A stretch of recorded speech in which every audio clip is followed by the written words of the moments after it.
അറിയില്ല. കാസർഗോഡ് നിന്നും തിരുവനന്തപുരം വന്നാലേ ഒന്ന് പത്മനാഭസ്വാമി ക്ഷേത്രം കണ്ടു കളയാം, അല്ലെങ്കിൽ ഒന്ന് സൂവിലേക്ക് പോകാം. അങ്ങനെ നിരവധി ലക്ഷ്യങ്ങളായിട്ടാണ് അത്തരം സമരക്കാർ വരിക. ഇനി ഡൽഹിയിലേക്കുള്ള സമരമാണെങ്കിൽ താജ്മഹൽ കാണാം, ചെങ്കോട്ട കാണാം, ഇങ്ങനെയൊക്കെയുള്ള പ്ലാനിങ്ങിലായിരിക്കും സമരക്കാർ. പക്ഷേ ഹൈറിച്ച് ഓൺലൈൻ ഷോപ്പിയുടെ ധർണാ സമരം നമ്മൾ പറഞ്ഞ സമയത്ത് അതിന്റെ അച്ചടക്കത്തെ കുറിച്ചൊന്നും ഞാൻ പറയുന്നില്ല, കാരണം അതൊക്കെ നേരത്തെ സൂചിപ്പിച്ചു കഴിഞ്ഞു. പൊരിവെയിലെന്ന് പറഞ്ഞാൽ തലേ ദിവസം വരെ അവിടുത്തെ കാലാവസ്ഥ ഭയങ്കര മഴയായിരുന്നു. എന്നാൽ പിറ്റേ ദിവസം നമുക്ക് ആ സമരം വിജയിപ്പിക്കുന്നതിന് വേണ്ടി ഭഗവാൻ അനുഗ്രഹിച്ചു തന്നതായിരിക്കും. പക്ഷെ ഇച്ചിരി വെയിൽ കൂടിപ്പോയി.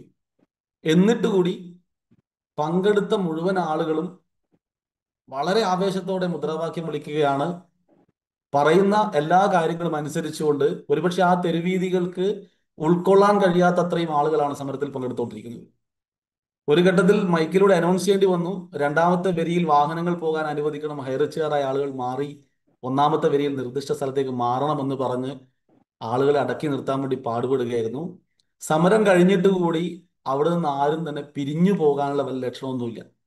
കാരണം അവിടെ വന്നുകൂടിയ ആളുകൾ ആരും തന്നെ ആരുടെയും നിർബന്ധത്തിന്റെ ഭാഗമായിട്ട് വന്ന ആളുകൾ ആയിരുന്നില്ല. മറിച്ച് അവനവന്റെ ജീവിതം, സ്വത്തും വരുമാനവും സമ്പത്തും സംരക്ഷിക്കാൻ വേണ്ടി ആത്മാർത്ഥമായിട്ട് സ്വയം തീരുമാനമെടുത്ത് ഇറങ്ങി പുറപ്പെട്ട ആളുകളാണ് അന്ന് അവിടെ വന്നിട്ടുണ്ടായിരുന്നത്. ആ പരിപാടി കഴിഞ്ഞതിന് ശേഷം പല ആളുകളും ഒന്ന് ചെറിയ ഹൃദയവേദനയിൽ സംസാരിക്കുന്നത് ഞാൻ കേട്ടിട്ടുണ്ട്. ഇത്രയും വലിയൊരു പരിപാടി വെച്ചു, തൊട്ടപ്പുറത്ത് 100-150 ഉള്ള ആളുകൾ പങ്കെടുക്കുന്ന പരിപാടിയിൽ 50-60 ക്യാമറകൾ, നിരവധി ഫ്ലാഷ് മിന്നുന്നു, ബൈറ്റ് എടുക്കുന്നു. നമ്മുടെ പരിപാടി കവർ ചെയ്യാൻ മാധ്യമങ്ങളില്ല, ക്യാമറകളില്ല. പിറ്റേ ദിവസമായപ്പോഴേക്കും ഈ സംസാരത്തിന്റെ അളവ് കൂടി വന്നു. പ്രിയപ്പെട്ടവർ, എനിക്ക് നിങ്ങളോട് പറയാനുള്ളത്, നമ്മൾ ഇത്രയും വളർന്നത് മാധ്യമങ്ങളുടെ സപ്പോർട്ട് കൊണ്ടാണ്. ഈ ബിസിനസ്സിനെ ഇന്നേ വരെ ഈ മാധ്യമങ്ങൾ ആരെങ്കിലും സപ്പോർട്ട് ചെയ്തിട്ടുണ്ടായിരുന്നോ? പിന്നെ എന്തിനാണ് ഇവരുടെ ഒരു സപ്പോർട്ടിന് വേണ്ടി നമ്മൾ ഇങ്ങനെ ചർച്ച ചെയ്ത് വേവലാതി കൂട്ടുന്നത്?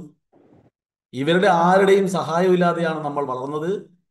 നമ്മുടെ നല്ല സമയത്ത് മലയാള മനോരമയും മാതൃഭൂമിയും ഹൈറിച്ച് ഓൺലൈൻ ഷോപ്പിയുടെ നിരവധി പ്രോജക്റ്റുകളെ കുറിച്ച് ലക്ഷക്കണക്കിന് രൂപ പരസ്യത്തിന് വേണ്ടി അവരുടെ വരുമാന മാർഗമായി ഹൈറിച്ചിന് ഉപയോഗപ്പെടുത്തി പരസ്യം കൊടുത്ത ആളുകളാണ്.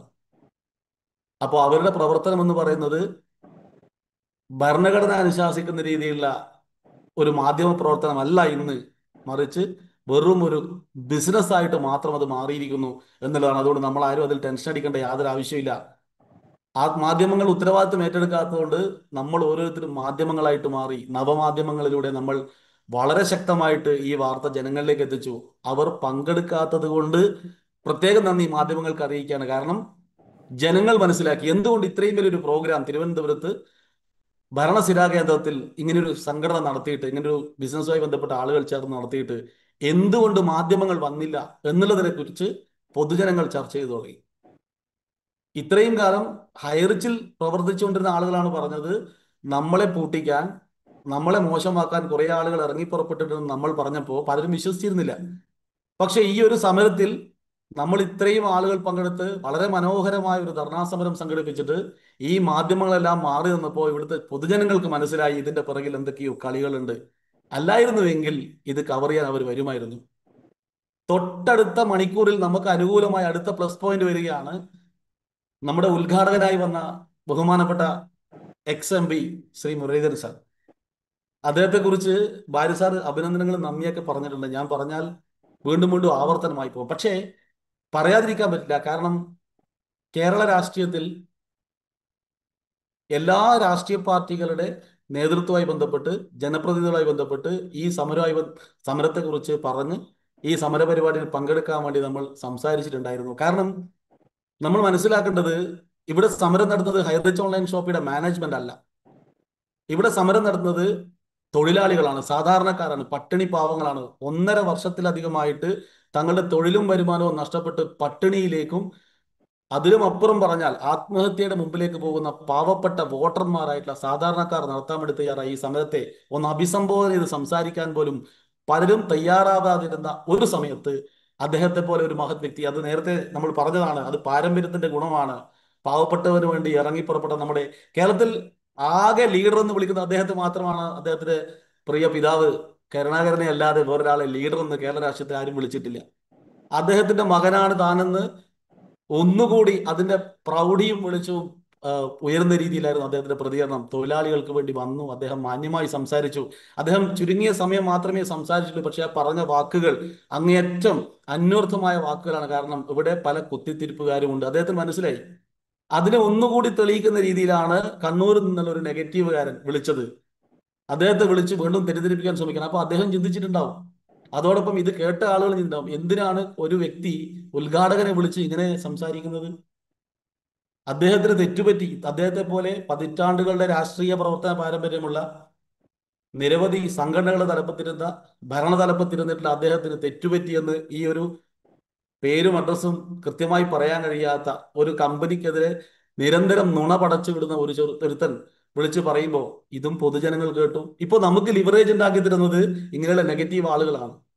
കുറച്ചു കാലം നമുക്ക് ബുദ്ധിമുട്ടുണ്ടായിട്ടുണ്ടെങ്കിലും നമ്മുടെ യഥാർത്ഥ പ്രശ്നങ്ങളും യഥാർത്ഥ വിഷയങ്ങളെയും കുറിച്ച് പൊതുസമൂഹത്തിന്റെ മുമ്പിലേക്ക് എത്തിക്കുന്നതിൽ ഇപ്പൊ ഇവർ നമ്മളെ സഹായിച്ചുകൊണ്ടിരിക്കുകയാണ്. ഈ മീറ്റിംഗിലും ചിലപ്പോൾ അവരൊക്കെ പങ്കെടുക്കുന്നുണ്ടാകും. അവരോട് പ്രത്യേകം പ്രത്യേകം നന്ദി പറയുകയാണ്.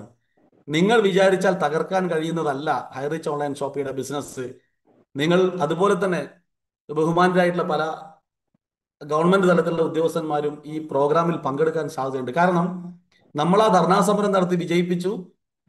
നമുക്ക് അടുത്ത അനുഗ്രഹമായിട്ട് പുതിയൊരു സംവിധാനം വന്നു, CM വിത്ത് മീ എന്ന് പറഞ്ഞുകൊണ്ട് ഒരു പ്രോഗ്രാം. ബഹുമാനപ്പെട്ട കേരള മുഖ്യമന്ത്രിയോട് സംസാരിക്കാൻ ഒരു പ്രോഗ്രാമിനെ കുറിച്ച് അവർ നേരത്തെ പ്ലാൻ ചെയ്തിരുന്നു. പക്ഷെ അത് അനൗൺസ് ചെയ്ത് വർക്കൗട്ട് ആയത് നമ്മുടെ സമരം കഴിഞ്ഞതിന് ശേഷമാണ്. നമ്മുടെ പ്രയാസങ്ങളും പ്രശ്നങ്ങളും ഗവൺമെന്റിനോട് നേരിട്ട് വിളിച്ചു പറയാൻ നമുക്ക് ഒരു അവസരം വന്നു. ആ അവസരം വന്നപ്പോൾ എല്ലാവരും നന്നായിട്ട് ഉപയോഗപ്പെടുത്തി. പലരും വിളിച്ചുകൊണ്ടേയിരിക്കുകയാണ്.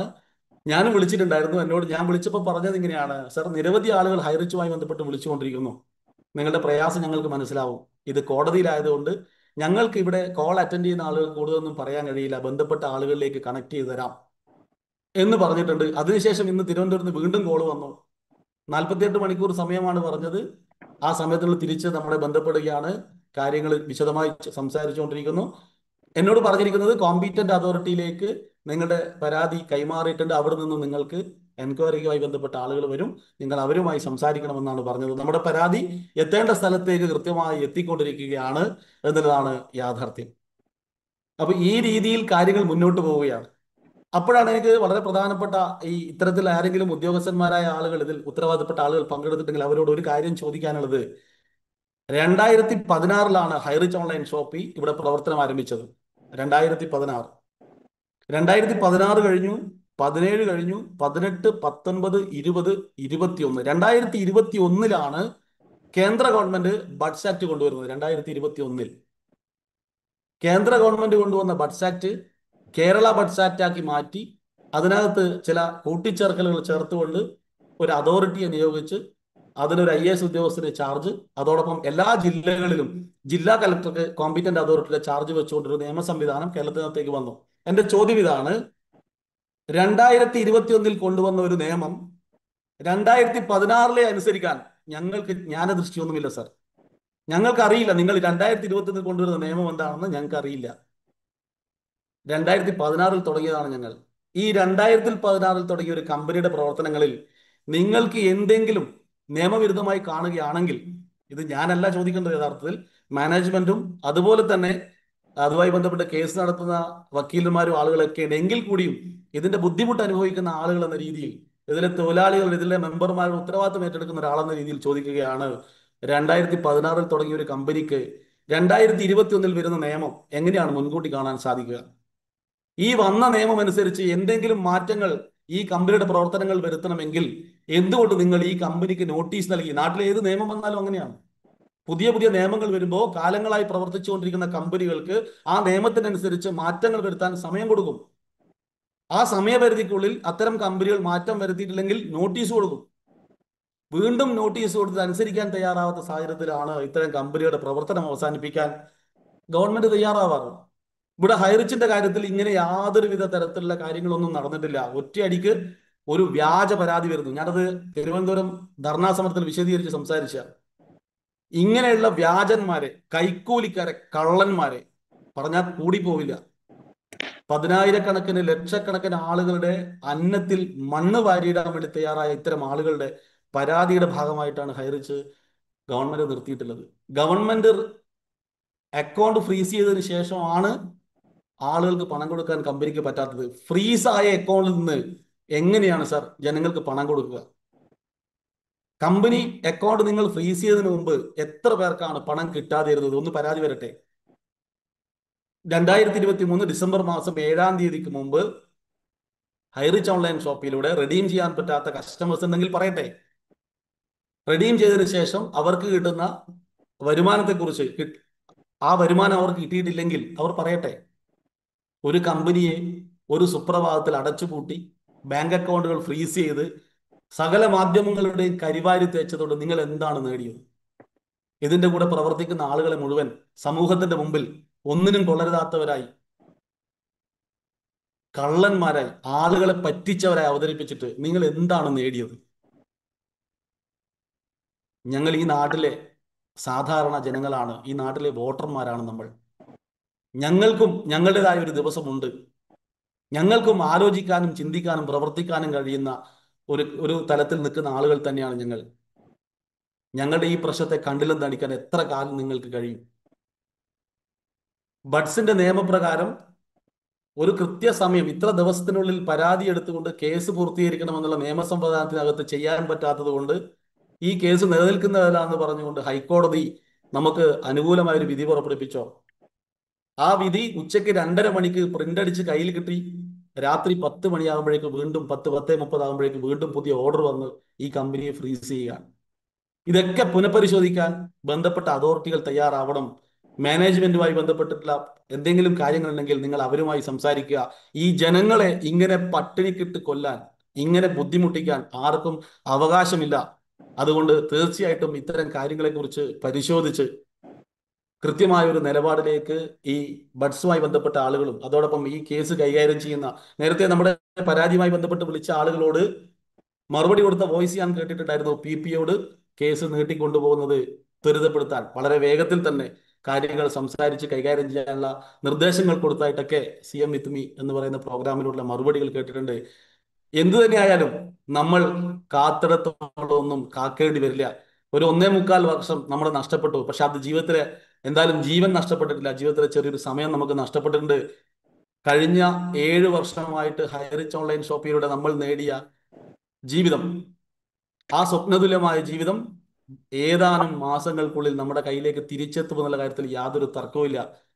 നേരത്തെ ജീവിച്ചതിനേക്കാൾ ഏറ്റവും മികച്ച രീതിയിൽ നാടിന് മാതൃകയായിട്ട് ഏറ്റവും മികച്ച ആളുകളായിട്ട് നമുക്ക് ജീവിക്കാൻ കഴിയുമെന്നുള്ള കാര്യത്തിൽ യാതൊരു തർക്കവുമില്ല. ഇവിടെ പല ആളുകളും പറയുന്നത് കേട്ടു, ഫേസ്ബുക്കിലൂടെയൊക്കെ പറയാണ് ഹൈറിച്ചിലെ കോടീശ്വരന്മാരാണ് അവിടെ തിരുവനന്തപുരത്ത് സമരത്തിന് വന്നത്. ഹൈറിച്ചിലൂടെ ഏതെങ്കിലും ഒരു വ്യക്തി കോടീശ്വരനായിട്ടുണ്ടെങ്കിൽ അദ്ദേഹം 1 കോടി രൂപ വരുമാനം വാങ്ങിച്ചിട്ടുണ്ടെങ്കിൽ അതിന്റെ നിശ്ചിത ശതമാനം ഇൻകം ടാക്സ് ആയിട്ട് കിട്ടിയിട്ടുണ്ടാവും. നിശ്ചിത ശതമാനം GSTയിലേക്ക് കൊടുത്തിട്ടുണ്ടാവും. അദ്ദേഹം പുതിയൊരു കാറ് വാങ്ങിച്ചിട്ടുണ്ടെങ്കിൽ അതിന്റെ നികുതി അടച്ചിട്ടുണ്ടാവും.